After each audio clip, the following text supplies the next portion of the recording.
Fala pessoal, seguindo aqui com os nossos cadastros relacionados ao cadastramento de item. Hoje vamos continuar falando sobre mais alguns outros cadastros. Vamos começar hoje falando com o cadastro de tabela de preço. Aqui em cadastros, nós temos aqui cadastros financeiros. Apesar dele estar em cadastro financeiro, pessoal, envolve o item, porque são tabelas de preços para itens, onde o item pode ter mais de um preço, ou seja, várias tabelas de preço. Eu posso ter uma tabela a prazo, uma tabela à vista, vários tipos desses. Como a gente vai precisar estar mostrando isso dentro do cadastro do item, vamos dar uma adiantadinha nesse cadastro de tabelas de preços aqui, ó, a tela 231. Vou abrir ela aqui, ó. Vamos filtrar aqui, ó. Vocês vão ver que eu tenho só uma tabela à vista. Esse é o padrão. Eu posso editar essa tabela, né? Margem ideal dessa tabela aqui que a gente coloca. Geralmente a gente não usa, só se a pessoa tiver uma margem padrão. Muito poucas empresas que usam essa margem padrão, tá? Então nem vou colocar. Então vamos inserir aqui, ó.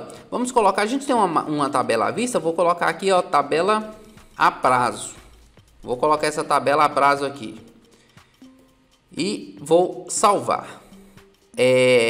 Eu vou fazer o seguinte, não vou colocar uma tabela aqui não, porque eu colocar uma tabela relacionada a cartão para mais para frente, mas quando a gente for falar só de cartão fidelidade, a gente coloca uma tabela aqui. Então eu tenho duas tabelas de preço. Eu só adiantei esse cadastro para vocês entenderem, mas aqui é que a gente faz os cadastros das tabelas de preço, para quando a gente for precificar o item ter a disponibilidade de duas tabelas para a gente colocar preço, a tabela à vista e a tabela a prazo.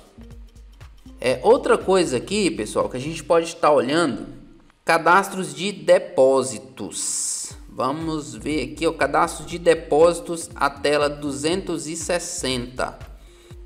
Falando de estoque, tem empresas que tem apenas o que a gente chama de estoque piso, que é aquele estoque lá da área de vendas mesmo, das prateleiras, de tudo. E a maioria das empresas geralmente controla só um estoque mesmo.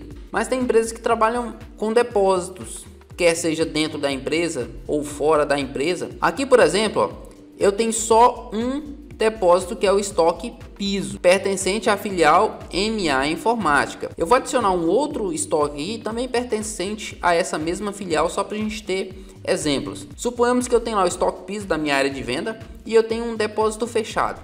Então vou inserir aqui, ó, qual a filial que pertence a esse depósito, né? Então vamos deixar aqui a MA e vamos colocar aqui, ó, o nome dela, depósito fechado. Então, cadastrei aqui esse depósito. Lembrando, pessoal, que vocês podem cadastrar vários e vários depósitos para qualquer coisa. Vamos supor aqui que você fabrique alguma coisa lá na sua empresa e você quer criar um depósitozinho separado só para colocar os insumos daquela fabricação. Você pode criar esse depósito e fazer transferência entre eles, mandar do depósito piso para esse depósito que você criou. No meu caso aqui, depósito fechado, né? Eu posso receber uma mercadoria da entrada no depósito fechado, depois fazer a transferência dela para o meu estoque piso e assim sucessivamente. É interessante ver essa questão aqui de depósitos também, porque envolve o estoque. Então é bastante interessante você ficar por dentro e separar às vezes os seus depósitos. Deixa eu fechar essa tela aqui. Pessoal, é o seguinte, vamos deixar essa aula hoje curta.